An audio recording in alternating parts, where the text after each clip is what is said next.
Well, hello, hello, hello. Welcome to I Kind of Believe. I had the stream going on another window. I apologize. We got a double dose of some X-Files goodness. My name is Mecha Pino tonight. I am, of course, joined by my stalwarts companions, Skinny and Lorenzo Sleestack. Gentlemen, we've missed 2 weeks. We've been on a journey. We've been searching. And we've uncovered the greatest of mysteries ever to happen in the history of mankind, all presented here to the living room of your choice. This is I Kind of Believe. Gentlemen, how are you tonight? I'm good, man. I think you're doing better. One at a time, gentlemen. I'm doing fine. I'm still searching for my bunghole after the last abduction. Yeah, we all got abducted, believe it or not. But I kind of believe I'll find it. Yeah. Let me say hello to some early arrivals in the chat. We've got Fly Fox Pro. Aloha, sir. We got Timotei Best. We got That Nigel Movie Guy. Ray Thulu. And I wish the skies were that clear, too. Yeah, it's cleaning up where I'm at. I'm in Northern California, so it's getting a little better. I took this picture, I think it was Tuesday or Wednesday, and the sky was just absolutely ridiculous. And we're going to go into that in a second. If you guys hadn't seen it, here was Oregon. That looks like a movie poster. Wow. I would shit myself if I walked outside and it looked like that. I'd just be like, no. It's like something out of the Book of Revelation, you know, or the going back inside. Hey, Stupendous. Thanks for coming. Oh, hey, Stu. Good to see you. Eric Hawkins.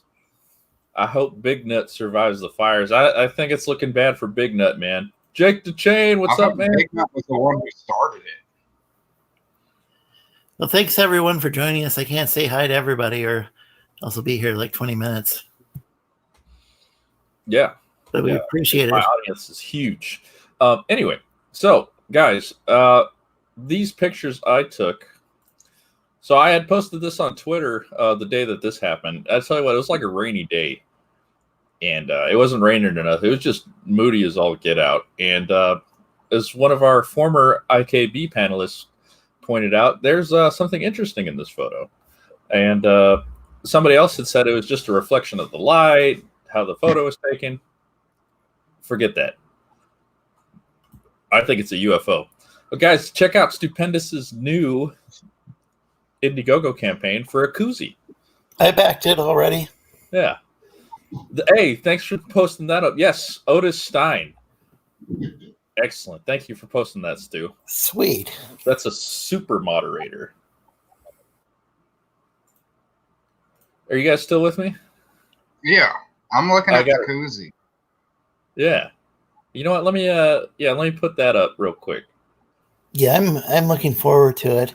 Though I think it might be delivered like in December, like maybe around Christmas. Yeah, it's celebrating the Trash Compactor show, which is over there on Testify HD's channel. All these crazy guys get together and have a good time. They got $171, 34% of a flexible goal. You can get a wristband too if you want. Look at that. Very cool. Oh, I was going to back that, but I've already got that from the previous campaign. Yeah. But if you missed out on it.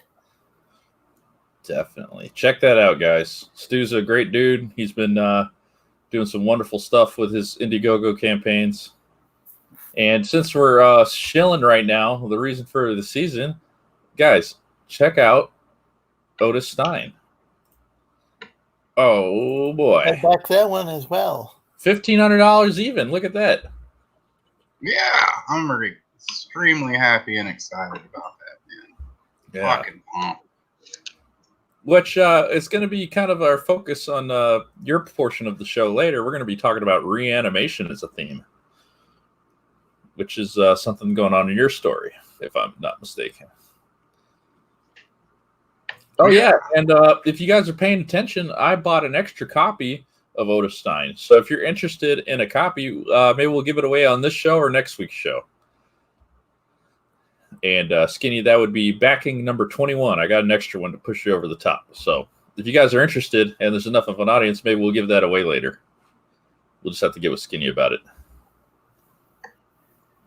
That sounds like a cool idea. Yeah. Yeah, sorry, I am Skinny, space. Skinny, if you want to put that out on Twitter that we're doing the giveaway tonight, you can, or we can do it next week and promote it a bit more. And I think you're gonna have to give me a moment. I'm a bit tied up right now behind the koozie. Okay. Yeah. Sorry, that's why I'm spacing out a little bit. Yeah. Like, I need this. You like the koozie? Yeah. Yeah, married it's my- really and I need- cool looking. So Yeah, check the FAQ section. Well, you go ahead and do that, and I'll go ahead and launch into my story for the week, and then we'll move over to Lorenzo. Then we'll wrap up with the reanimator himself. So basically, this I took this picture. I really wasn't thinking about it, and if you notice, there's kind of this light in the middle right there, and I didn't really think too much of it till Zach posted it. Zach Hawkins. And there's the picture zoomed in, and I'm going to call it right here. This is a UFO.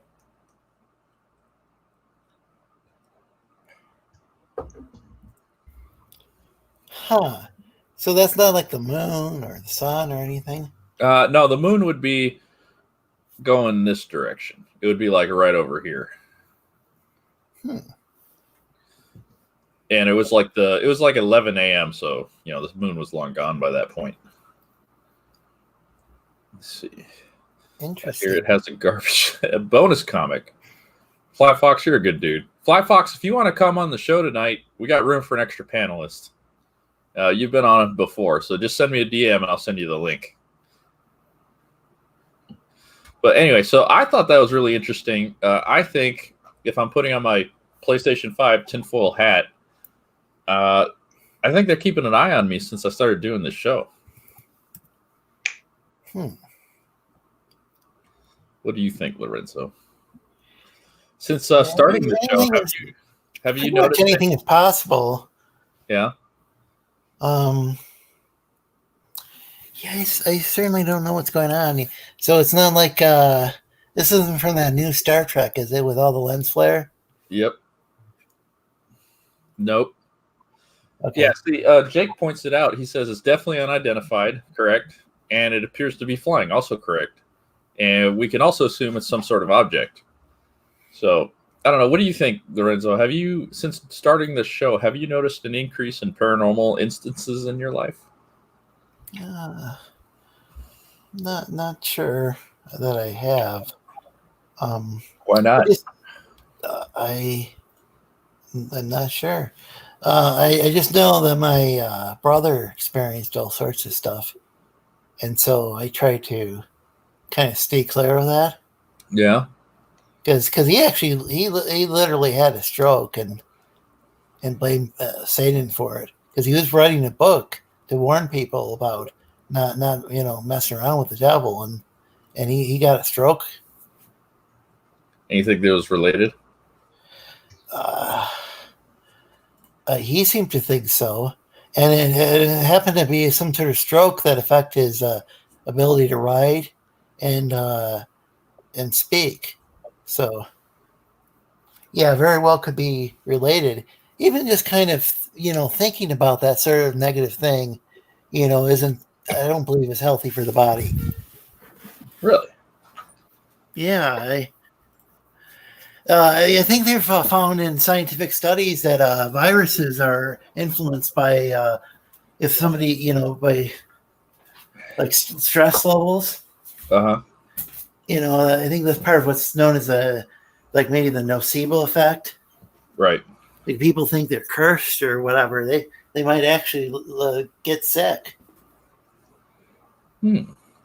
Or like there's a opposite, the placebo, where maybe they just taking a sugar pill, but it might make them feel better. I think it's pretty fascinating.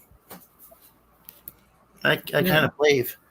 Yeah, I kind of believe too. Jake brings up a good point. He says the more you talk about such things, the more you open yourself to extra dimensional entities. Now, I really agree with this. one of my worst encounters with anything paranormal came after I started watching the Paranormal Activity movies. I know that sounds kind of silly, but yeah, it was. I had a hard time sleeping, that kind of thing. After it. Yeah, my mom always said they could like open up, I don't know, portals or exactly what the word she used, but it's something that it's definitely it's something my brother experienced. They are the ones that are being. Sorry, my cat just did something on my thing. We go cat. Yeah. Your cat speaks English? Yeah, he just started talking to me about an encampment in Portland. Yeah, descriptive. Hey, Pocket Jacks. What's going on, Preston? He Preston. Yeah, so I don't know. This was one of the more interesting things I saw, and this is what it looked like in my neck of the woods the beginning of this week. It was pretty crazy. That's why I called this show Sepia Filter. Because like I went outside and it was literally like the whole world had a sepia filter on it. So I know what it is. It's a stuck pixel in the matrix. That's also correct. Yeah. I think he could say hi in less than 30 seconds. Oh, correct. I predict someone reading this right now will see if the shadow man with a hat will be someone who leaves their closet door open. It will happen over the weekend. Ooh. Well, my closet door is always closed because that's where the cat food is. So yeah, it won't be me. Unless that son of a bitch eats all the cat food, I'm going to open the closet and kick his ass. Yeah, and this was taken in Oregon. This looks like the cover to like a vampire movie or something.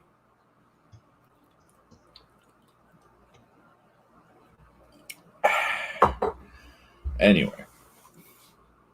So I thought that was interesting. And here's our UFO video of the week. So not only did we have the sepia filter going on, but I happened to find this today. I've never seen anything like that. No, Google it, see if it's like a thing. It's like a lightsaber in the sky. Oh, you guys didn't see that big like black thing just fly across?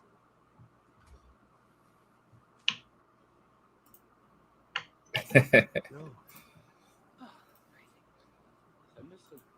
Yeah, I just thought this video synced up with this pretty quick. I'm not sure exactly when this was taken, but I follow this account right here, Multi-Stage Corey, and he always posts interesting stuff, and it's not always timely. It's just, I don't know, whatever he gets around to, I suppose.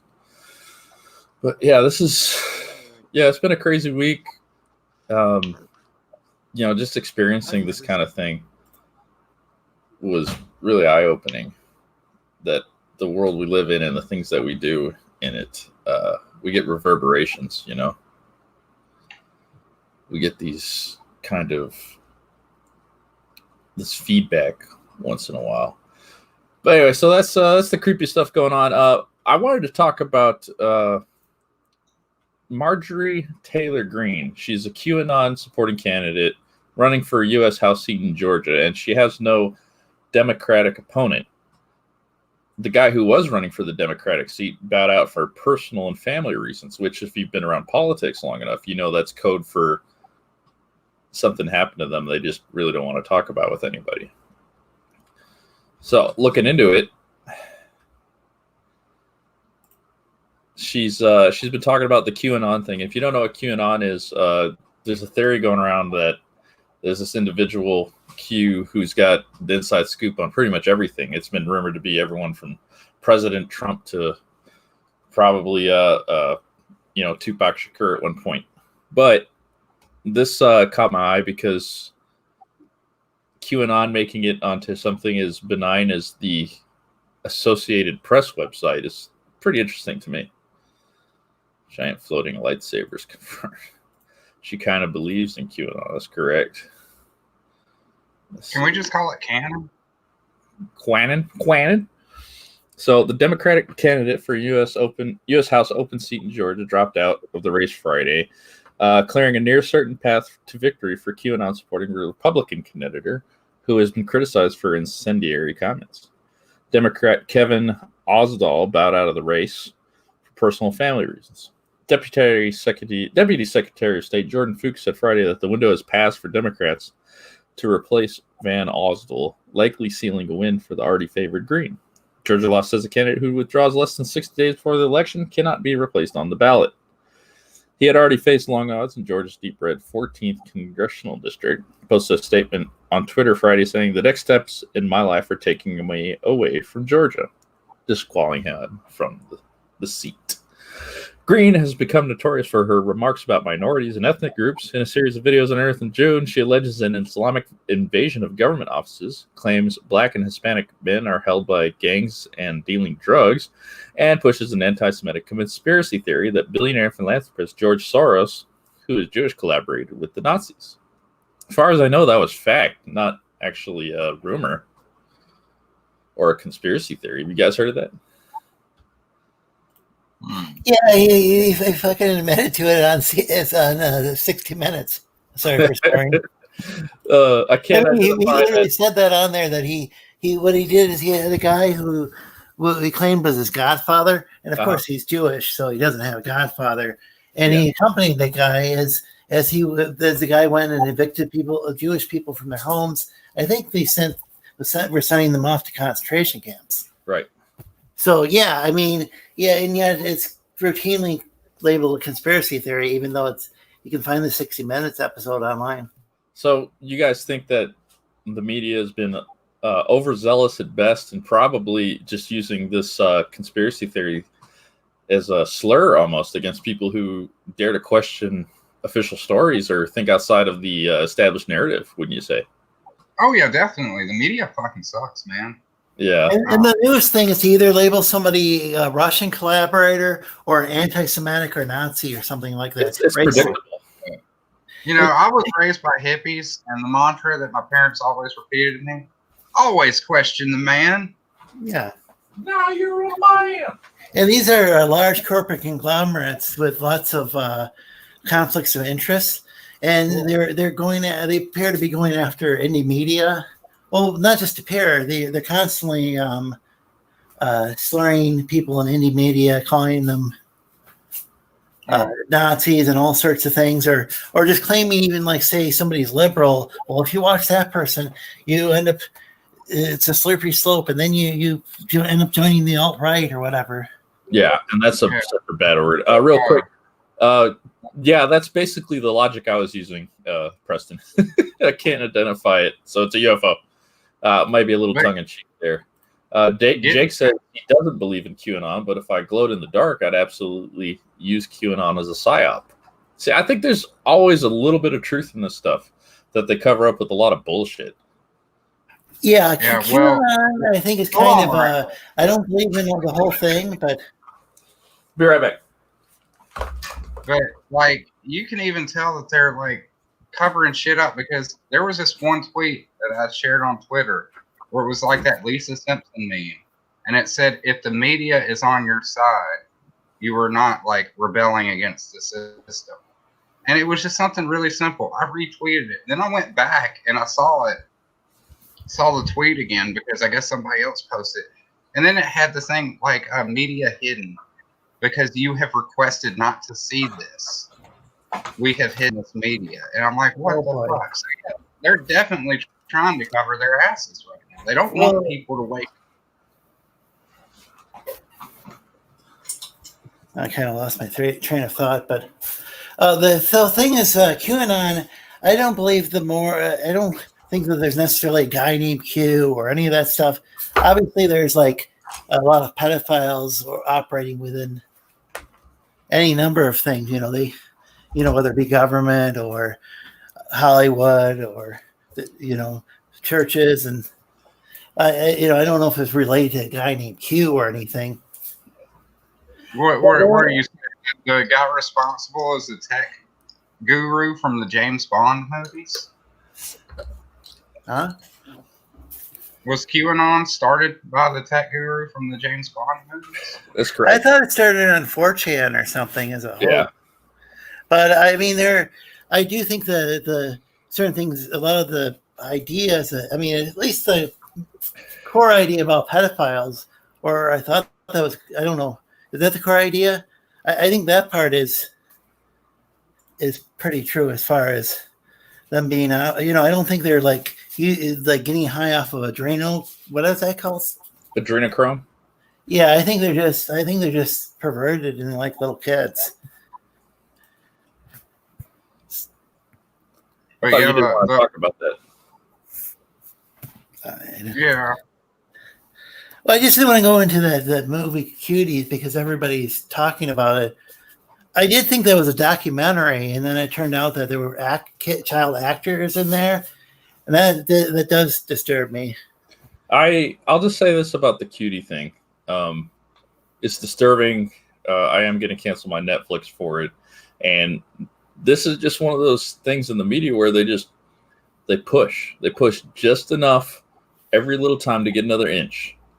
We let them have a mile, and we let them have an inch, and they're pushing for that mile. They're just doing it very slowly. This cuties thing, even 5 years ago, that thing would not have made it onto any platform. That it's on something as big as Netflix, and if this cuties thing goes unpunished, they're going to keep pushing. There's going to be worse stuff going on. They got actual video of these 11-year-old girls being sexualized to such a degree that people are talking about the DOST Act. It's absolutely ridiculous. It is. I thought it was like because I thought it was a documentary. I thought they were going to expose something, and I thought that was, okay if it was a documentary and kind of like that would convince parents not to get their kids involved with it, and that turned out. I just read today it's a drama. Yeah, it is a drama. There's nothing noble about it. It doesn't do any kind of journalistic principle of question or, it's like doing a documentary on fires and you're showing people how to start fires, basically, like arson. Or they're doing I thought it was an expose, but it's not.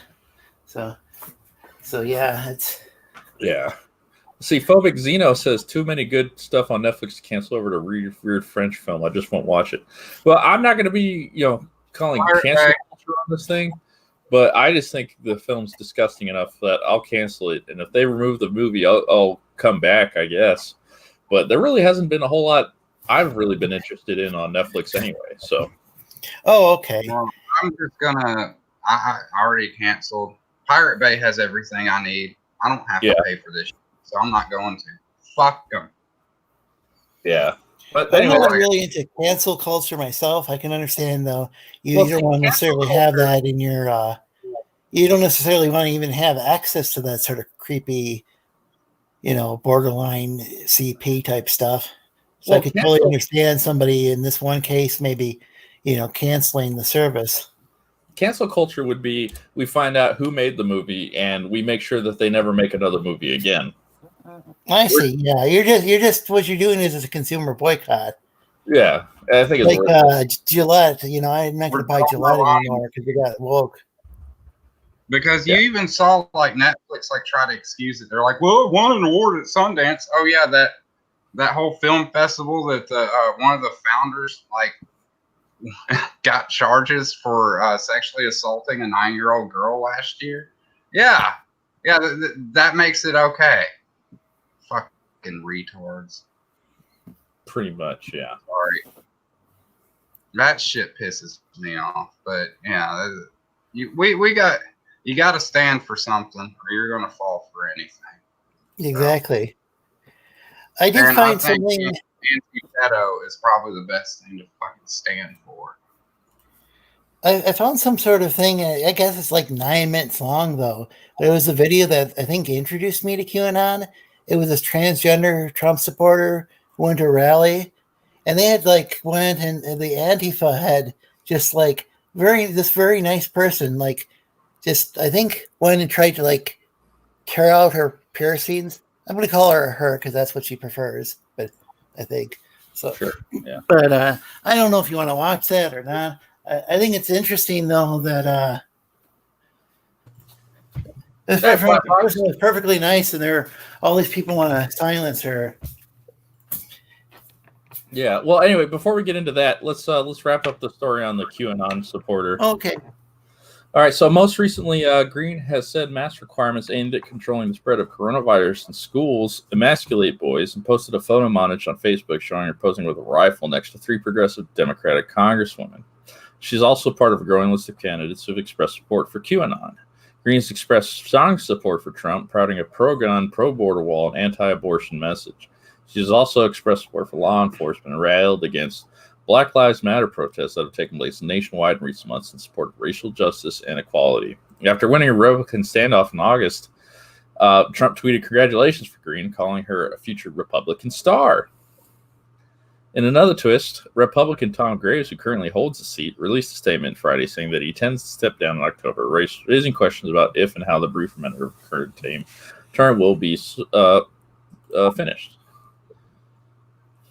So that's interesting. QAnon, all this stuff going on. The media talks about this stuff just enough to get it out there and to deny it, and it's ridiculous. Let's see. I mean, the Germans controlled a lot of people, their empire and guns and whatnot. So people who went along equals collaboration. The Soros Nazi connections overblown. Interesting. I don't know. What do you guys think about that? Sepia is all over the internet. Cancel the internet. Phobic, I don't want to shame you into canceling your Netflix subscription. I just think it's horrifying enough to me that and the content hasn't been good enough on Netflix for a while. I think it's a good time to cancel it. Well, Netflix has multiple woke shows. I think they even turned the new Sabrina into something woke. At least that's what it looked like to me in the pilot, and I stopped watching it. But I think canceling now sends a good message to Netflix, and I'm not opposed to getting it back either. You know, well, we'll see. Fly Fox, how are you doing tonight, sir? What have I walked into? Good. Well, it ain't golf yet. Cancel spiders. Agreed. But see, canceling Phobic would be like we find out who directed this movie. We go and we start, harassing her at her home. We start making sure that she loses other deals out there. I don't care. I'm just hoping she never makes a movie like this again.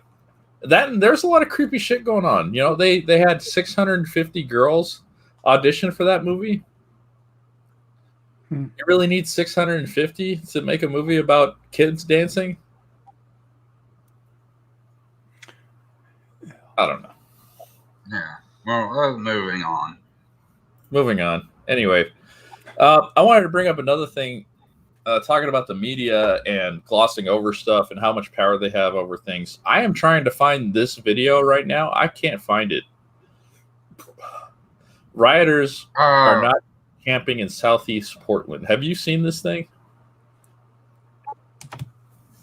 I have some videos. I saw the one where the guy was recording it off of the bridge,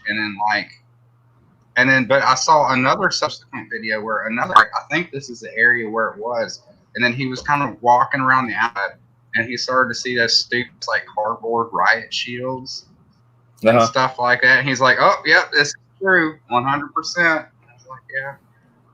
I mean, they got to go somewhere. Why wouldn't they go there? And I mean, with all the fucking wheelers, he's definitely on their side. So why wouldn't the city be funding them? Yeah, I mean, he was saying, let's see here. What's actually being shown in the video, says this article, is that outdoor homeless shelters were set up by Multnomah County, a nonprofit joined to give people living on the street a safe place to stay during the pandemic. We know that there are many people who are at these sites who have been there for months, since before there were protests. Apparently, they've opened up in mid-April after weeks of planning. But he was saying in the video that he was seeing the musician guy there. That some of these rioters were in there. Yeah. So it's saying on their screen that there's not rioters. I saw a video where somebody was using a slingshot or something like that. Yeah, what are you talking about? Yeah, the dude came out with a slingshot to attack this guy.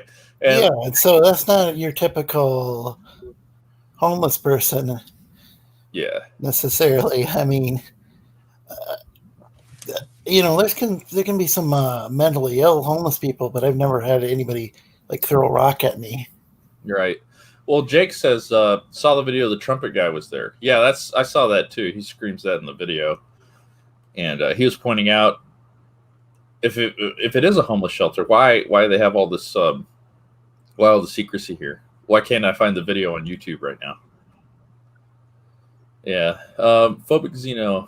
See, me canceling my Netflix subscription isn't cancel culture because I'm just not buying their products anymore. Canceling would be me, finding out the names of the producers of this movie, putting it on Twitter, that kind of thing. Well, you're not trying to get somebody fired. No. Like when Roseanne was canceled, I mean, they made it so that she couldn't get a job, or well, I don't know. Maybe she could get a job, but they made it so she no longer worked on her show. Yeah. But she herself, started. Yeah, it's interesting. But yeah, the DOS test is, yeah. But I mean, phobic, I'm not going to think any less of you if you don't cancel your Netflix. That's between you and your wallet. I don't care. Yeah. I don't blame you for not canceling it. Maybe there's some shows on there you really do like. I just think it'll send a good message right now. And honestly, I'll probably have it back in 2 or 3 months when they remove the film, hopefully. Yeah, they do have some exclusive shows, I think, that they might not have on other. Yeah. I bet that Antifa chased the homeless out of there. That's interesting.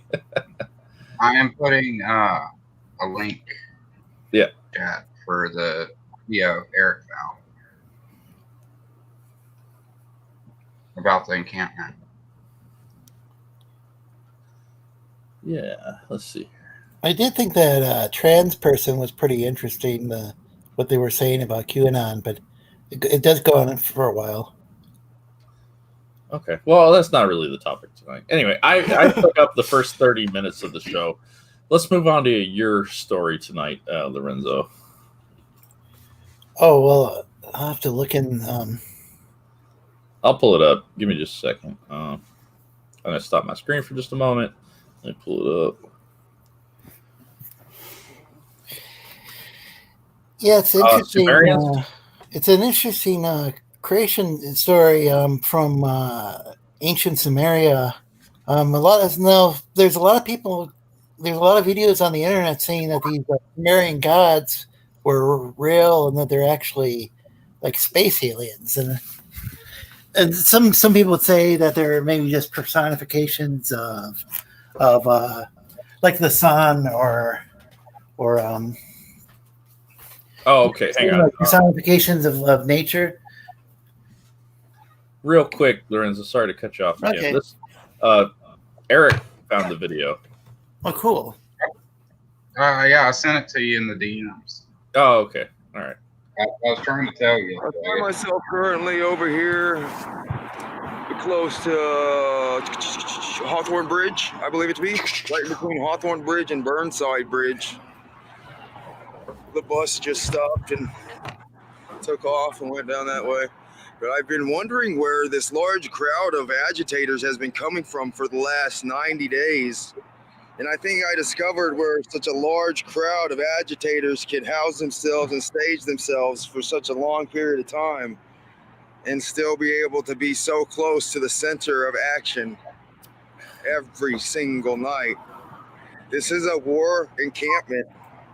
A number of these individuals have been sent to Kenosha, but this is a legitimate issue right here, I would say. This is funded by the city, and what it houses is absolute anarchists. People that refuse to conform and cause damage every single night and then get to come back and are housed and given money and protected under the same rights and liberties that they spit upon. They have this privacy fence right here. They say it's an art installation, actually. And so somebody was paid quite a bit of money. I will show you the sign here in a bit. Somebody has paid quite a bit of money to put this privacy fence in, and it supposedly connects this housing unit with the sky, the river, and the Willamette River that's just right over here, and the woodlands. Individuals like this that try to stifle your free speech instantly. These are the type of people that cry about issues, and then the ones that are absolutely the cause of said issues. So what we have here is something that really needs to be addressed. I'm gonna go take a picture of the sign before I get stabbed or something by some sort of drug addict. All there is needles. It's disgusting. Right Phobic, there, that might violent. be the nuclear option. That's the same violence that they show every single night. You guys do that every night, right? I knew it. Yep. This is where they house the rioters. This is where the rioters are housed. Yep. And they all look over there. Look at that look. That's a look of violence. Every single night. Oh, there's Trumpet Man. There's Trumpet. You know where the police departments came from? They are scout hunting brigades. They were designed, they were formed for Trumpet Man right there. I knew it. This is where they house every single rioter. Okay, it's official. Housed by the city. Here comes the slingshot guy. No, I'm coming down, brother. You don't got to throw nothing at me. Hey, look at that. Man's about to shoot me with a slingshot. He's such a dumbass. Is that Bart Simpson? Couldn't even hit a fucking thing right in front of him. Continue. If used properly with, the actual little bearings that you get, slingshots are deadly as fuck. I used to hunt squirrel with. Oh, yeah. Like, Did you you could see really fuck somebody up with this slingshot. I was going to say I kind of believe, but I don't know if I saw the full thing where he was just kept yelling and yelling and yelling at them.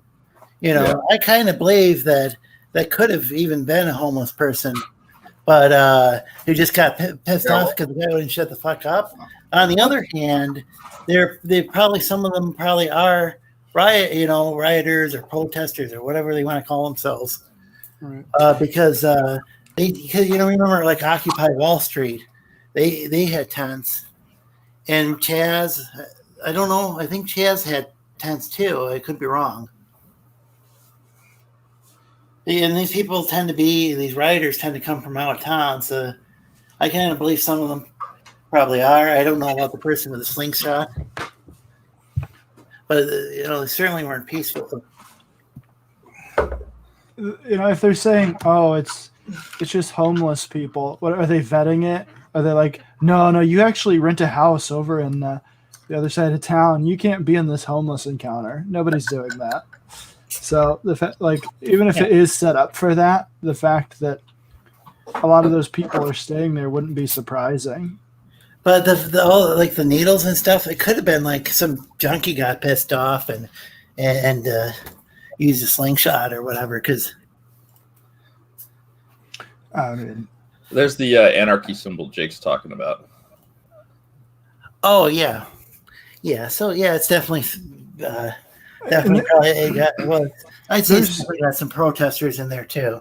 Anywhere where there are camps like that with people living in them that are funded by the government, the city government, or the city government allows it to happen. There are always needles around. It's not. I mean, that's why that people are in those positions a lot of times, anyways. So, but I'm saying like some white wealthy protester from the suburbs coming in to riot might not be shooting up heroin. That's what I'm saying. Yeah. But it's probably a mix of people. Yeah, that's what I would say. Judging it, I think it's probably it is set up for homeless people. But if people are coming in, then that's where they would stay a lot. Or they could be like anarcho punk like types who, and some of them, might be in like cabbie drinking and shooting heroin and stuff too. But also, I don't. Homeless don't tend to stay in the same place necessarily. They move around a lot. In a highly constructed area like that might have regulations or rules, possibly they might not stay. Yeah. There are no locals there. I kind of believe. Well, here's the conspiracy part of this to me. I fully believe that the government's using homeless people like this. That they're fully supporting these protests. I mean, we could do a whole episode on this, but I really want to get to Lorenzo's section. And 40 minutes in, and I just been blabbing on about this stuff, and it's obviously of interest, but let's move on to that. I'll just say this about that. I'm not surprised to see this video, and I'm just questioning why it hasn't got more attention. And they're fully doing this stuff.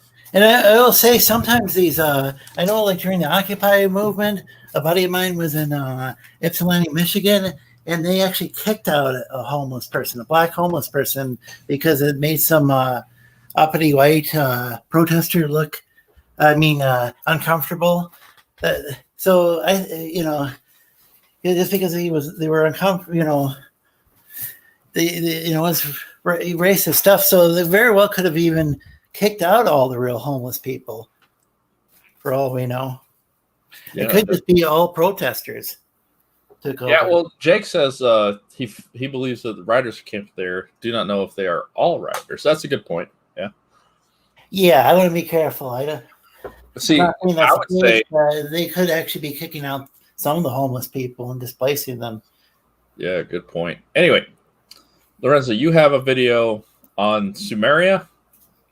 Yeah, it's a Sumerian creation story where the gods get drunk and create humans. So what I know of Sumerian stuff is if you talk about Sumerian language, it's one of the oldest known forms of communication we ever have on record. Is that right?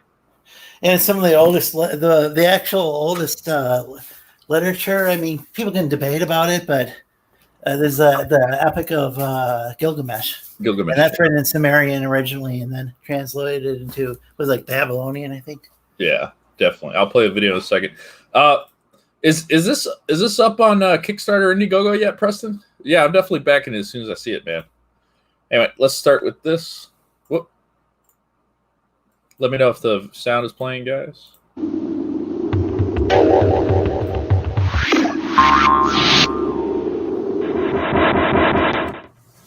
I kind of believe that these sound effects are awesome. Yeah. Before time began, there was only darkness and the goddess Namu, the primordial sea. Namu. Man, she looks like she could fit onto the cover of one of Preston's books. She gave birth to Anki, the universe. At first, very voluptuous, that is. They were heaven and earth in one, a vast mountain of soil and sky mixed together. Anki produced Enlil, the air. Enlil separated his parents into An, the sky, and Ki, the mother earth. He pulled his mother down to form solid ground and pushed his father up to form the heavens. He then created the moon god Nana, who created the sun god Utu. Enlil and Ki, air and earth, joined to produce Enki, the god of water, vegetation, and wisdom, and the lord of the universe. Enki gathered together part of the primordial sea and squeezed it into the rivers Tigris and Euphrates. He caused there to be cattle on the earth and fish in the rivers. He built marshland around the rivers and made the soil rich and fertile. Meanwhile, in heaven, the gods were having a large drunken banquet. What were they drinking? Well, this is the best part. They decided to create humans. The first race was made of clay and weak in body and mind. At the time, everyone was too drunk to see how poorly they were made. The humans descended to live on Enki's earth. Before long, it became clear that this race had too many problems to survive and be a credit to the gods who created them. The gods decided to destroy them all in a great flood. Only 2 people were worthy enough to survive, a man named Ziusudra and his wife. Enki came to them with instructions. They were to build a wooden ark and hide there until the floodwaters subsided. The gods redirected the Tigris and Euphrates and caused a violent flood, washing all the humans to their deaths. The storms raged day and night until there was no dry land. Ziusudra and his wife were safe in their wooden ark. They wept at the loss of mankind. All right, the ark I want to get back to after this video, but let's Yeah. Finally, the rivers shrank back, and the land around them re-emerged. Ziusudra and his wife began a new generation of men and women and set up their villages on the shores of the Tigris and Euphrates rivers. What was that ending theme right there? I don't know. But it's kind of interesting that part about the flood. Yeah, that, I wanted to ask you about that. Before the show, we were talking about creation myth, and one of the things I always go to with creation myth, and used to support my belief in, the Christian kind of things, is that a lot of cultures seems to have a flood myth and the ark and all that. So this is, to me, like one of those cases where if there's some truth there, if we're seeing it in other cultures that, might have lost some of the history and things like that. I think the Canaanites may have had similar, like, deities and mythology, what do you want to call it? Yeah. It's similar myths to the Babylonians and Sumerians. Even Stephen stuff in the Bible, like there's a talk about Council of Holy Ones. And I think that might have been in that story about the flood. There's this Council of Holy Ones. But, it's going to be interpreted by Christians and Jews as being angels, whereas it's a council of gods in this story. Because those are anglicized forms of the name. It's not, Matthias or the actual name. Sort of like James is Jacob. It comes from Jacob, essentially. And then you have it Latinized and then finally changed into a palatable English version of the name. It's not the actual name. It's like Seamus in Irish is the same as James in English. Yeah. What does it mean in English? Seamus is like James. If you like kind of sound it out like James or something, then you can see, it's Seamus, Oh, like Jameis or something. Yeah, it's like, it's related. Yeah. I just wanted to share that because I thought it was pretty funny. But yeah, like even my name, I think it's either Matthew or the David in my name. One of them means like the love of God and stuff like that. 'Cause my parents were Christians, so. Matthew means gift from God. I think there's some people who believe the God of Israel may have like the Jews or the ancient Israelites might have believed like in more than one God.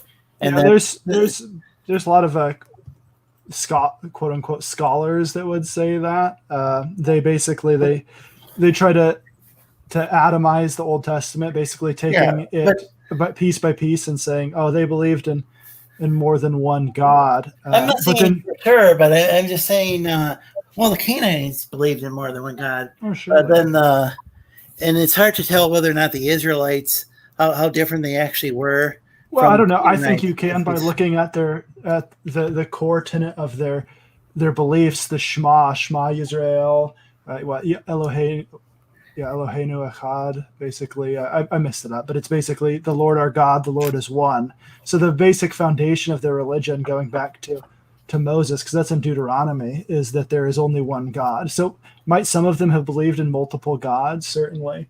But I think if you look at all of it in context. I was just trying to say something about like just that some see it's kind of similar as maybe Marduk or whatever taking over, from the role of a previous head god or whatever. I'm not saying that's necessarily what they believed. Oh, I know. I'm just and some people might say that there was some reformer or whatever who. And what even if somebody used to believe in multiple gods, well, maybe it might even make more sense that there's one God. So even if people in ancient times, because those older versions of the flood and a lot of those stories that end up in the Bible, like from like some of the stories from Samaria, they did have multiple gods, and maybe people figured out that there was one God. Yeah, and that turned out to be the truth. So I don't. I just don't know. Mm-hmm. But I just wanted to answer a question in the chat. Nigel's asking, what does Nigel mean in biblical terms? And it means one who runs with scissors. Yeah, of course. It means one who eats scissors. Yeah, What are you, some well, kind you of scissor? To redeem myself, I remembered the Shema. It's Shema Yisrael, Yahweh Eloheinu, Yahweh Echad. Which You just said Elohim, though. You know that actually means gods. It has a contextual meaning. It can mean either. It doesn't necessarily mean a plurality. It depends on the context. And if you look at the context, the angels weren't the angels considered to be like divine beings that were created by the God. Yes. So Eloheinu, like the word can be used like in Exodus to mean rulers. So it's like language in general is a contextual thing. And so there's a passage in Exodus where most of your translations, even somebody who would have a vested interest in, trying to say Christianity isn't true, would still translate Elohim, or it's some other version of the word as rulers, as opposed to gods, because it can have different meanings depending on the context. But if you look at the Shema, basically, it's Hero Israel, the Lord our God, basically God, specifically the Lord our God, which is Yahweh Eloheinu. Yahweh Echad is basically the Lord our God. The Lord is one. So instead of it being, it becomes more specific because of the way that the language is constructed. You start out with a generic term for God in Elohim or Eloheinu, and then it gets more specific with Echad, which means one. Yeah, Hebrew is a very fascinating language, and we could even just like do a whole show about that. Sure, yeah. Oh, hold on. Editor is giving Arthur Byrne a full special. Yes. Whenever that gets done, Preston, could you send that to me? I want to see that like right now. That sounds awesome, man. Guys, go check out Pocket Jack's comics. He's got projects all over the place. Go check him out. I was thinking about the creation myths and all of these things, and I think of C.S. Lewis, who would say, when he came to believe in Christianity, he said, like, it is a myth, but it's a true myth, and it's like he believed in a sense that all of these myths that would have things that were similar to Christianity or something like that they would have it. Things could be true in a sense in how they reflect actual truth. So he didn't say that they didn't have value because the pagan myths that he didn't believe in weren't real. He said they could still represent truth. And I think about that in terms of creation of like our own mythologies today and storytelling. Just because it didn't literally or really happen doesn't mean it can't reflect truth. In like folkloristics, the word myth doesn't I don't think have any sort of truth claim either way. I mean, I think it's just a name for a certain type of narrative or whatever about. It doesn't mean it's not true. Yeah, I mean that's myth in common language, but academics often use really weird kind of specialized language that doesn't mean the same thing. And so people might hear the word myth and get offended when they hear about like Genesis, but that doesn't mean it's not true. Mm-hmm. Yeah. Yeah. Well, I think it's basically people rarely will look outside of their immediate base of knowledge and grow. And so instead of trying to understand something in its own context or to really study something, it's all very surface level. Like, I mean, that's not really what the episode's about, but the idea of unicorns in the Bible, meaning our own modern interpretation of unicorns, rather than looking at the root word and seeing, what does it mean? But basically, they just go to a translation and say, like, "Oh, look at this," and it's like, wait, you realize it wasn't written in English, right? Yeah. Yeah, even like looking at, say, I think we call it the Peshitta. I'm pronouncing that wrong. Like the Aramaic, script, the Aramaic New Testament, and I'm not saying that it was written before the great. There's been scholars argue about it. I don't know. Yeah. I just looking at different right manuscripts, and there's also not manuscripts, but different translations, and there's also a Greek New Testament that can be useful for. Greek Old Testament that can be useful to. Yeah, it's what's it called? Septuagint.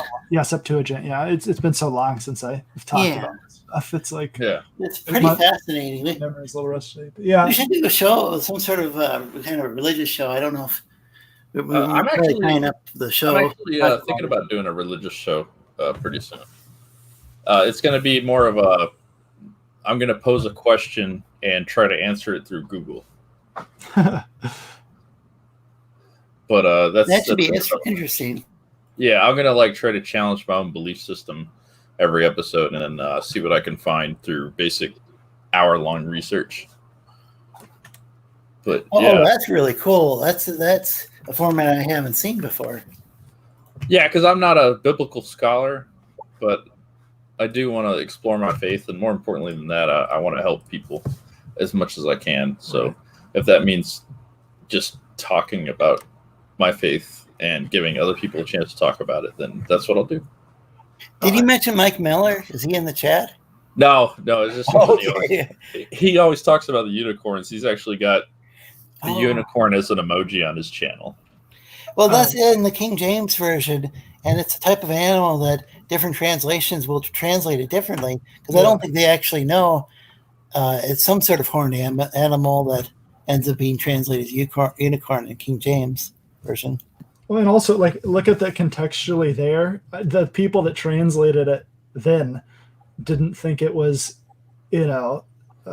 Twilight Sparkle or something. It's like that's a disappointment. Well, I was thinking about the this whole Sumerian myth thing, and again, I bring up people like C.S. Lewis, who, when they were doing their own fiction, they sort of posited the idea that these so-called deities and these pantheons were angels, and maybe fallen angels. So in Out of the Silent Planet, you have these angels that have basically dominion over the planets, and then of course Earth is fallen, and then Mars is not a fallen place. And then in Lord of the Rings, it has a pantheon. Basically, there's a one god who creates these angelic beings who then do sub-creation, where they are the ones that sort of are the instruments by which the Middle Earth is created. And so those guys, who were both, one of them an devout Anglican and one a devout Roman Catholic, they were still fascinated by the idea of these pantheons and these gods, and so they worked them into their own mythologies by saying these are created beings who are capable of good or bad, and it's pretty interesting. Well, that could be the Council of the Holy Ones. In the Bible, it does sound similar to. I think some of the language that's. I have to look this up again, but I've heard it similar to some of the language used of these gods and and Sumerian belief, but maybe it could be that they were viewed by the Israelites as being angels. Right. It'd be like if we a council of the heavenly beings or something like that. Sure. Yeah. Maybe the angels got together with God. God summoned them for a purpose. I'm trying to remember. I think it's one of the Psalms that mentions the Council of Holy Ones. Interesting. So what do you think is the truth on the creation myth? What do you think is the root truth we can go back to on that one, Lorenzo? I was thinking about earlier about I mentioned this before the show. It's often translated in Genesis, the very beginning of Genesis, where God separates the waters, but it also could be translated that God's actually splitting the god, the Canaanite god, or we might view it as a false god, Yam. The cake, which represents chaos. It's like the either what is it? Either the river god or the sea god or something. And because the word yam is used, and it's being like separated or split, so I mean it's something that can be interpreted multiple ways, and it could be seen as God bringing order out of chaos, because I believe that's the theme in Genesis. And it's interesting that even like Mikio Keiko, even though he doesn't believe that God's a personal God, he believes that the universe doesn't need to be so orderly. So even some of these like physicists, like Einstein, believe that there was some sort of God of order. And it's interesting that's right there in the Bible. That God's bringing order to things. So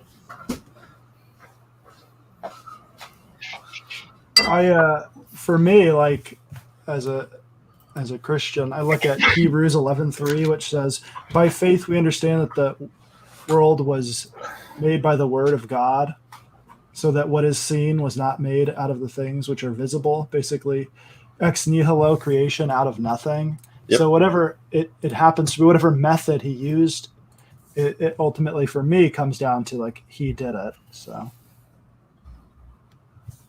I meant that God would have like created this. I mean, if there's some sort of like kind of like this monster type being or whatever, or associated with the water, the God of Israel would have had to create it. Mm-hmm. Unless it was just talking about, unless it was metaphorical, talking about God bringing everything out of nothing. Ex nihilo. Every time I do something good with art, I always say that. But I'd say that the thing, things don't necessarily have to be so orderly, is what Mikio Keiko was saying. Got the video somewhere, but and he was able to go and explain string theory, which we don't know if it's true or not, but he was able to put the calculation on. I think it was just a paragraph long. I mean like an inch long. You just write it on a sheet of paper and just an inch long. I mean, that's how orderly things are. Or you could look at fractals. If there's what's the guy's name? I gotta find the Joe Rogan. No, with a DMT episode. No, this is an actual mathematician talking about it. Yes, you're in the Sleestack zone, Hikaru. See if I can find the guy's name, but like basically everything in the universe is built upon the foundation of mathematics, and like to the degree that it's all, even like the things we would look at that we would say are asymmetrical have some symmetry to them when you go to like the smallest degree. Oh, I think it's Jason Lyle is the name of the guy. Yeah, I know about fractals. I mean, I don't know the guy's name who presented the theory, but I've seen footage too where they were like going down to the microscopic level, and it was amazing to look at, especially when you're high. But it's really cool stuff though, because it just shows you that there's an order to every little thing. Right. Yeah, it's definitely interesting. I knew a guy who didn't like fractals. He said like a client of his got obsessed with fractals. He's a graphic designer. I think it was one of the things he did, and he got upset and threw the fractal book across the room. And yeah, he turned out not to be a very cool guy. I can't go into details on air. Oh, maybe about that guy off air. But yeah, I think maybe he was you can't really rebel against nature like that, and because fractals are everywhere. Yeah, like basically everything has some sort of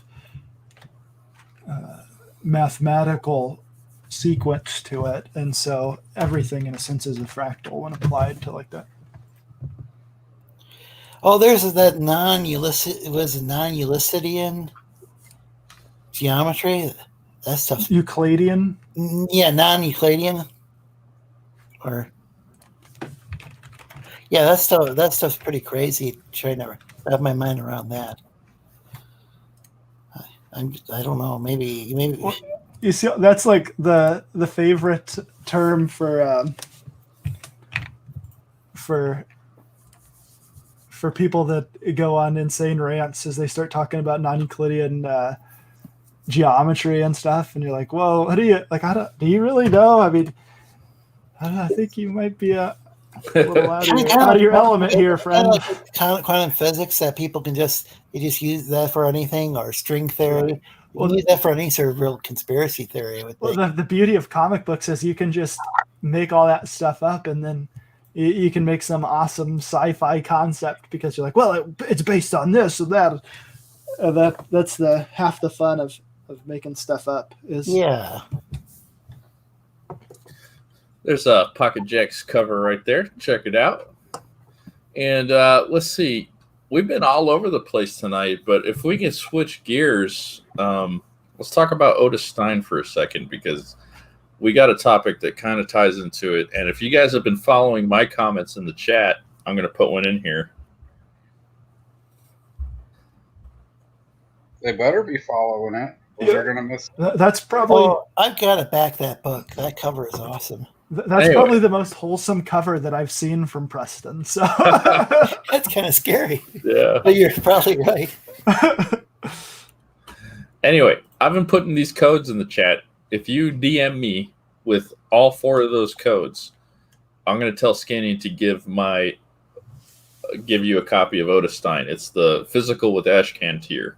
I bought it to push him over the edge, and I'm going to give it away to one of our viewers tonight.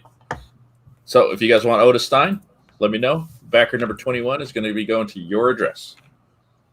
What's Otis Stein? I'm not familiar with this. Oh, my goodness. But Skinny, take it away, my friend. All right. Well, Otis Stein.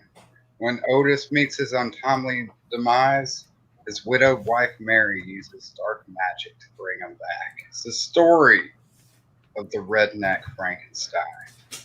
And it's going to be dope. I'm so excited. The book's 100% complete. Everything's done.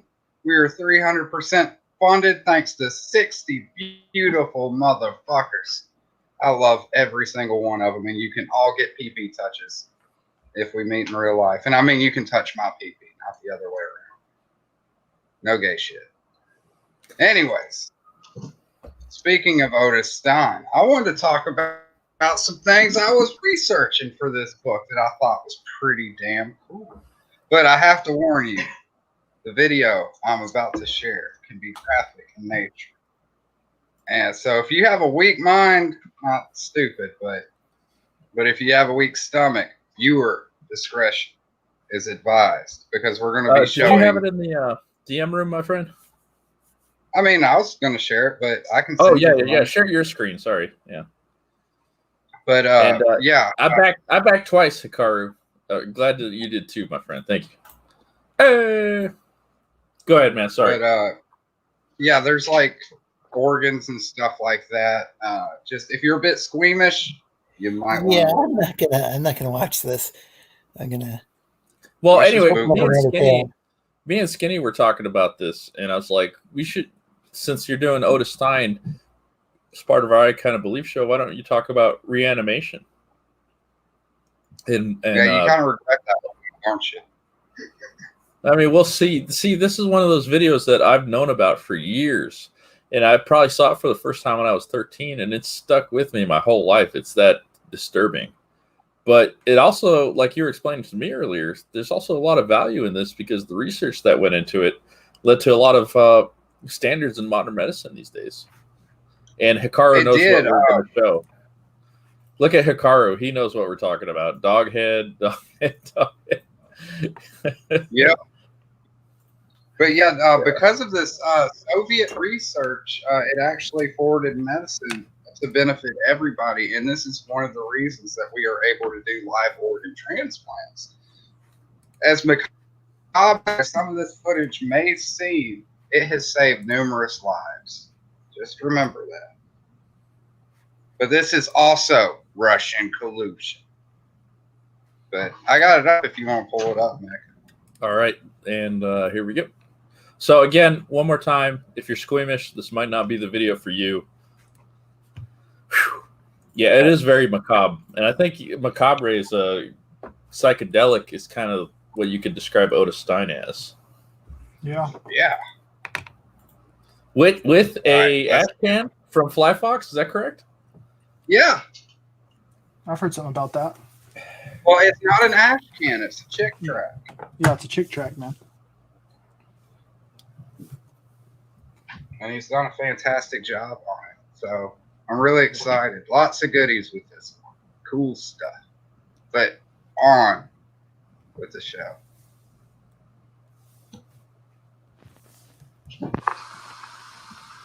Now, I just want to go back real quick because this first thing, I always thought this was interesting about like this whole video. If it'll actually let me. My mouse is being retarded. No worries.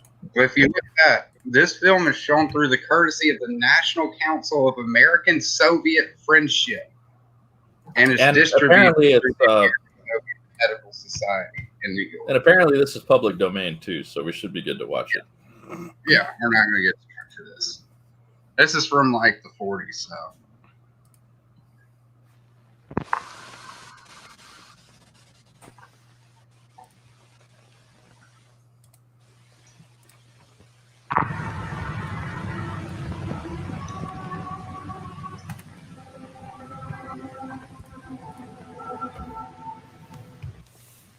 I should like to tell you that I have seen some of the experiments shown in this film actually carried out at the All-Russian Physiological Congress.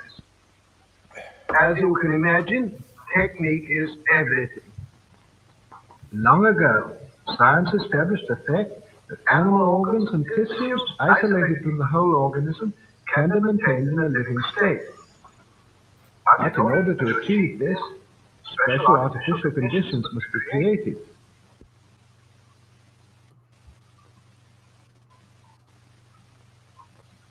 Isolated organs can be brought to life, even though they've been removed from the animal's corpse sometime after death.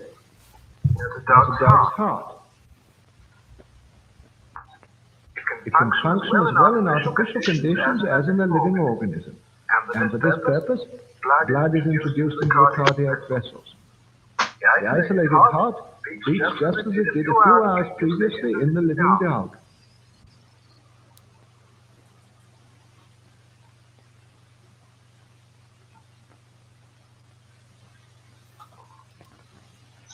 The following experiment is conducted on lungs taken from an animal.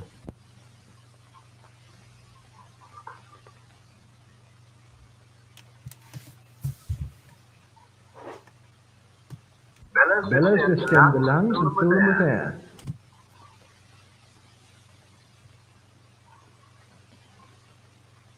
The venous blood is forced into the lungs by the action of the pump.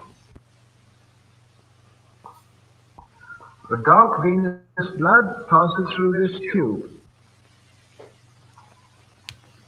In the lungs, it takes up oxygen and becomes arterial blood.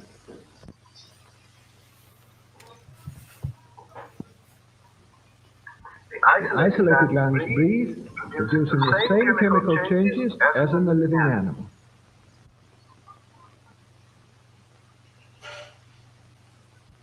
An animal's head can also live in the isolated condition. Here is the plan of the experiment. The arterial pump takes arterial blood from the reservoir to the head, while the venous pump drains off the venous blood. The blood is arterialized in the reservoir, where there is a steady flow of oxygen.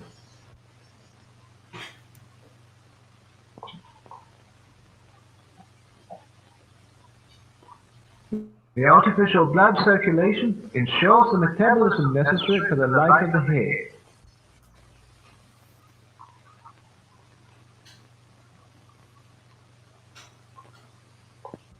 The isolated head lives on for hours, and reacts to external stimuli.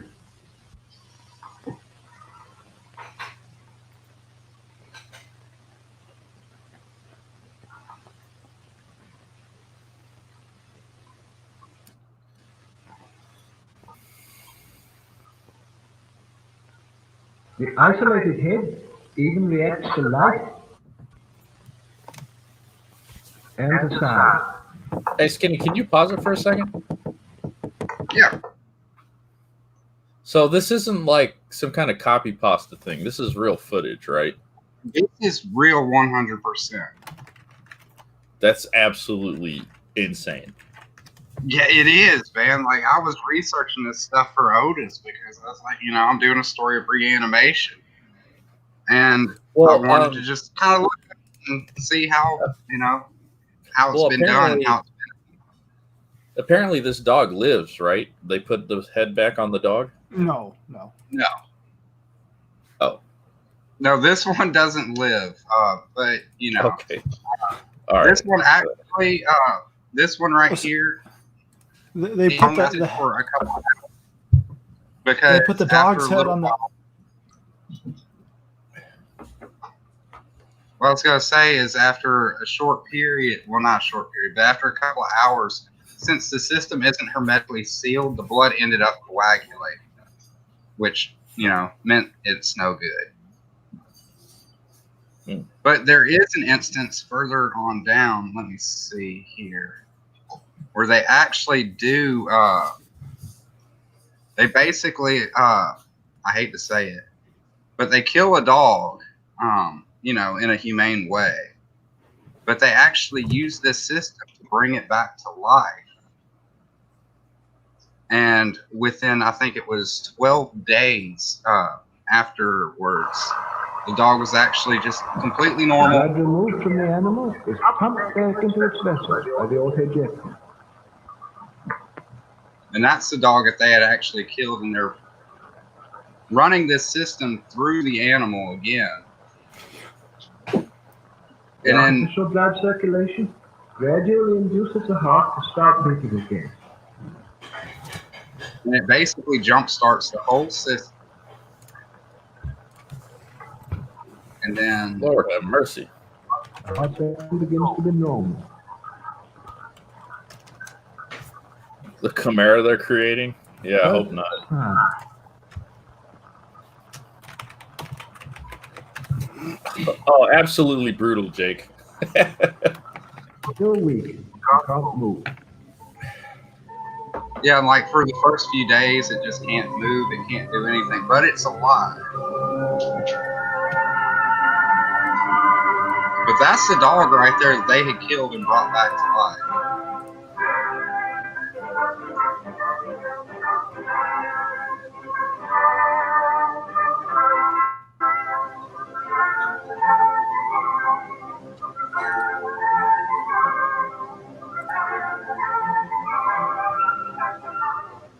Why is that music playing? The dog returns to its normal state. I have no idea. It's like the happy music that they play at the end of these things for like a happy ending because, they brought the dog back and everything. But this dog was actually dead for 10 minutes. And then they used this entire system to jumpstart the body back. And then once the heart actually started to pick up and the lungs were starting to work, they actually took it off the system because at that point the body could sustain itself. And then it stayed in bed for a few days. And then after about 12 days, that's when it was just back to complete normal. It's just an amazing thing. And you can thank the Russians for that. Like if you ever have to have a transplant, Russian collusion. Putin's behind it. Or if you ever want to back a good comic book on Indiegogo, I suppose. Yeah. Well, I mean, obviously, like Otis isn't reanimated using this technique. I wanted to do some scientific research to see what has happened in the real world. But and how did that inform your book? I just like knowing things. Like I didn't know if there was something out there that I could have used to benefit the book itself. which I ended up just going with magic anyways because I don't have to explain anything. But it's just neat stuff to look into. Fly Fox, what are you doing? I found more footage. Fast forward to the part so I don't get struck. Yeah. There you go. Yeah, do it from there. Matt. I found footage of it. You son of a... Oh, look, an improvement. Oh, my goodness. That movie scared the hell out of me when I was it still scares me. I refuse to watch it.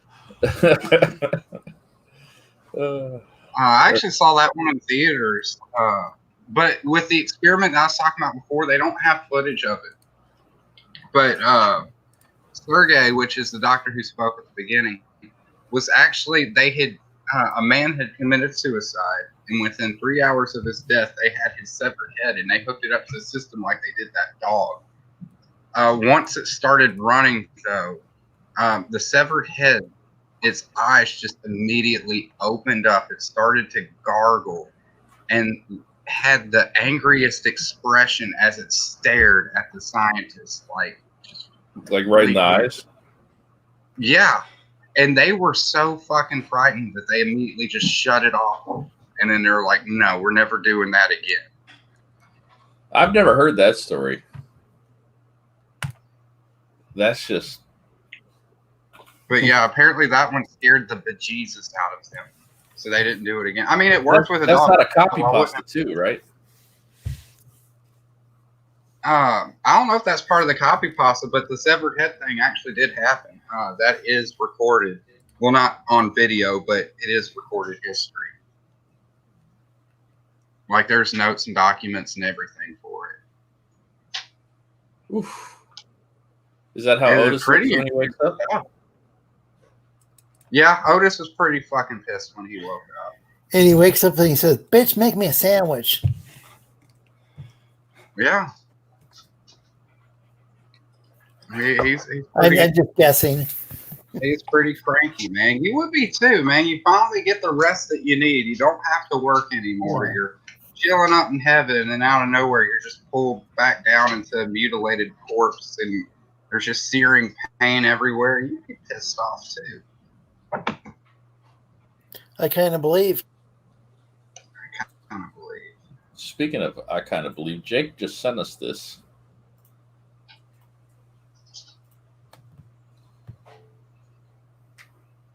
Okay, I kind of believe the conspiracy theory now. And he's tweeting, Multnomah County Sheriff, we are at a loss for words. Deputies and Corbett Fire responded to a small bush fire in the 1700 block of Northeast Browser Road in Corbett at 3:52 p.m. Neighbors heard pops and saw 6-foot flames in the forest. Using a shovel and water, they were able to put it out. Deputies found fireworks. My goodness. I kind of believe. Oh, yeah. I don't see much of a conspiracy theory there, but that's definitely. Yeah, what's he talking about? Oh, they also just arrested a guy who was reported, and he was one of the Antifa guys too. And this isn't to say that Antifa is actually actively. It's just this guy was trying to start another fire, and he happens to support Antifa. So just happens we don't to, know if they're directly involved or not, or if it's just coincidence. But the neighbors were actually reporting it, and the cops went out there and arrested the guy, and they had to put out the flames too. But he was dragging like cord up to hay bales and shit like that. Yeah. So sometimes these fanatics will even just decide on their own and not even ask their buddies or whatever, or maybe they don't want to involve them in any criminal activities, but they'll do that to like sabotage something that they're protesting. You know what I'm saying? Use like violence as a form of protest, and even if that person was doing it on their own, it could still be related to their belief system. You know what I mean? Well, guys, we're almost at the end of the show, but we decided last time we did this that we're going to wrap everything up on a fun and kind of positive note with the craziest stories we could find that are just a little hard to take seriously. So, this started with Bignut, because Bignut took over the whole show as soon as we found him out, and then we found out another site that did this kind of stuff. Skinny, what did you find on the weirdest part of the internet? Well, today this man admits kidnapping 79 people to anally probe them while disguised as an alien. That would be the dude that looks like, I couldn't picture another person on that. I kind of believe it's just an alien. Oh, I he's think in it's El just an actual Paso. alien. He's in El Paso. I lived there for 6 years. That's where I was stationed. Were you abducted? Maybe. Are you one of the 79? No, not that guy. I'm just trying to figure out how he pulled off abducting 79 people, because he looks like he's 79 years old. I'm sure it was over time. Most of these people that do things like this, serial rapists or serial murderers and stuff, they do it over a long period of time. Oh, yeah, 73 over a period of 40 years. So, yeah, there you go. let's do it. El It's like Paso, a man who was arrested by the FBI yesterday has confessed to kidnapping and sexually assaulting several dozen people while using costumes, drugs, and special effects to have his victims believe they have been abducted by aliens. Maybe this guy got you, Lorenzo. 73-year-old Arnold was arrested after a joint investigation led by the Federal Bureau of Investigation, the El Paso Sheriff's Office, and the El Paso Police Department. Originally interrogated about 4 crimes committed in the region in the 1990s, the retired trucker confessed to a total of 79 kidnappings across California, Nevada, New Mexico, and Texas over a period of 40 years. So basically, he dressed as an alien and raped 2 people a year. Mr. White confessed to using a mix of hallucinatory drugs containing LSD and PCP to subdue his victims before approaching them and carrying them inside his truck to assault them. In order to confuse his victims even more, he had set up the inside of his truck to look like an operating room and would wear an alien costume. FBI spokesman Daryl Johnson described the abuse that the accused inflicted to his victim as extremely disturbing. He would insert fingers and objects in their various body cavities. He had even created his own sex toys designed to look like alien tools and medical instruments. According to Mr. Johnson, most of the victims were loners and marginals, a fact that helped Mr. White evade arrest for so long. He chose victims who were gullible and might fall for his traps. Several of his victims were actually UFO investigators he found hanging out around area. This explains a lot. I do kind of believe. Now be careful what you wish for, folks. That's the moral here.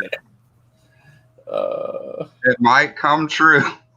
And you might that's the thing about investigating this stuff. You know, you might do a show, and then one day this guy walks in, and he does look like an alien. I wish they would have shown us the costume he was using. Yeah, like maybe he looks more normal with a costume on. I mean, how can he look more weirder than that? They just did the green face paint like they did on Star Trek for the hot chicks. But man, he designed his own sex toys to look like alien instruments. This could explain a lot. You know, all those people being abducted. It could just be this guy. Maybe that's why you hadn't got your butthole back, Lorenzo. Maybe it's I think he's got it. That's crazy, man. Guys, I put 5 codes out during the show. If you're watching, send me a DM, and I'll make sure Skinny gets you a copy of Otis Stein. And if no one claims it, we'll do it next week. Yeah. This does look kind of like a tabloid, but I do kind of believe that, you know, this is when, like what Fly Fox Pro said. He said that it would have taken place over several years, and I mean over many years or whatever. And this is exactly what had happened. Oh yeah. I do believe this was a real case, a weird case, but I bet you could probably find this in like a local newspaper where, you know, where was it, El Paso? And it's not unbelievable to think that people can get away with stuff like this. Like you think about the BTK killer. Basically, the way that he ended up getting caught was because he was sending information to things to brag about basically his heinous crimes. So it's not exactly unrealistic. That reminds me of the X-Files. There's one episode where it looks like they're aliens at the beginning, and then all of a sudden they start speaking English to each other. It turns out they're guys in suits. I can't remember which episode that was, but I mean that was brilliant. That totally blew my mind when I. Well, there's also that one other guy, and this was probably made about 6 or 7 years ago, where he was where one of the girls he had actually kidnapped escaped, and his black neighbor ended up helping her escape. He was a person, and the guy was like, "I knew something was up when a white girl was running to me for help."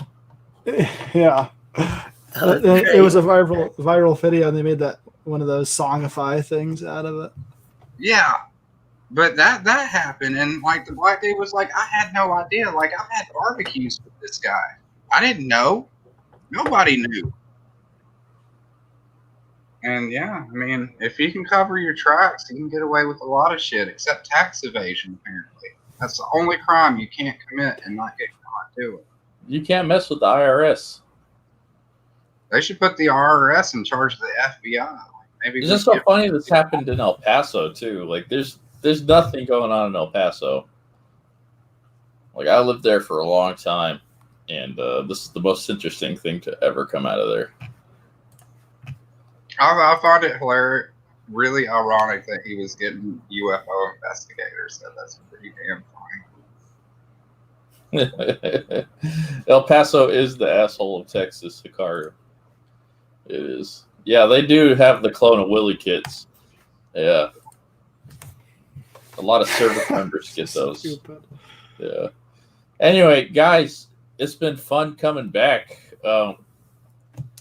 Anybody have anything before we go? The video I had said that that I posted in the group is for next week, or some other time if. Oh yeah. Yeah, we're gonna keep doing the show. I don't know. It's 10 minutes long or something, and have to find place to kind of edit it. You know what I mean? Yeah, we can do that. Timestamp. Yeah, stamp it. Yeah, but, and if you're thanks to Fly Fox for coming in, because Fly Fox, if you want to see it on the show, it's always there for you. Oh, thank you. Yeah, you're welcome to join us anytime. And if you wanna come in our secret hideout group chat. I don't know. I kind of like just wandering in and then finding out what we're talking about right there on the fly and having no heads up. Well, you are the Fly Pro. There you go. I kind of believe that Otis Stein's going to get to 100 backers. Yeah, I kind of believe. What's that on the bottom of the screen? Have people submitted those codes? Yeah, I don't know. I don't know. If they don't, then we're going to save it for next week, and I'll set up an entirely new thing of code. I think everyone watching us already backed is the problem. Probably, yeah. I was talking about that earlier. Is we've got this so-called community, which I hate that word. Yeah. When applied to this, but at some point, it's everybody that we're talking to is kind of heard about whatever we're shilling at this point. But maybe if you badger them long enough, they'll back. Yeah, I might start doing some more. I might go back to doing my morning show. Probably gonna end up talking more politics lately as the election ramps up. But that might come back. Might promote more people. Get Stu on here to talk about the cozy thing and fun stuff like that. Obviously, I'm very grateful to everyone who's still subbed and watching the show, and thank you very much for sticking with me. And I got more content coming soon and good stuff coming on. And I'll probably end up doing a gaming stream tonight or tomorrow. And me and Nigel, Movie Guy, are going to be doing an Infamous stream. That should be fun. Yeah, we're going to go through the first two Infamous games and have some fun playing that. I think everybody that's watching right now probably already follows Nigel, but if you don't, He's worth a follow. Like the dude is old school internet to the core. Like just think about the YouTube poop of yesteryear, and this is the kind of amazing content that he's going to provide you. And his live streams, he's funny, man. He's quick. Yeah. He pretends to be dumb. He was on I think last night. Wasn't he for a while on the Sleestakians? Oh, Mecca, I just remember I'd like to do a Lorenzo McCheese PI.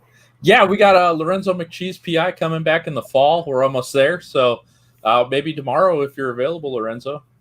Well, we were talking about doing is tomorrow Saturday? We typically do the Saturday cartoons. Oh, yes.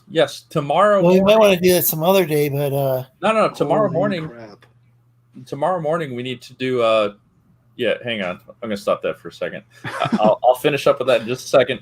But tomorrow morning, we're going to do the Saturday morning cartoon appreciation stream over on Lorenzo's channel. Basically, we just come in and talk about our favorite Saturday morning cartoons of yesteryear and just have a good time doing that. It's really fun, actually. Yeah, that's a great show. And we'll do the Hollywood Squares thing maybe tomorrow. Might be fun to do something like that. Oh, what's that idea? I can't... We just get like 9 people and play Hollywood Squares. Oh, wow. Okay. Yeah, do like a trivia show. We could. I remember that back in the day. I was a little kid when that was on, but that was a fun show. Yeah, we might do something like that. Oh, excuse me. I don't know why I did that live. I apologize. But let me finish up our conspiracy show with one of the weirdest videos I've ever seen. This is Osama bin Laden dancing to Poker Face by Lady Gaga. Huh. No audio. No audio? Mm-hmm. No audio. Well, all right. I'd rather... Look, today is 9/11. It's been 19 years since that happened. Let's remember the fucking clown that killed so many innocent people. I know you can read my poker face. Can read my, no, you can read my poker face. Fuck you, Osama bin Laden. I'm glad you're dead. Me too. Fuck that piece of shit. Fuck you, asshole. God bless everyone for being here. Thank you, guys. Have a blessed rest of the year, 9/11. Never forget. And thanks, everyone, for being here. God bless SEAL Team 6, was it? Yep. They're still alive. They just killed a bunch of random nobodies to preserve their integrity. But that's on another episode of I Kinda Believe. Take care and God bless. Poker face, mama.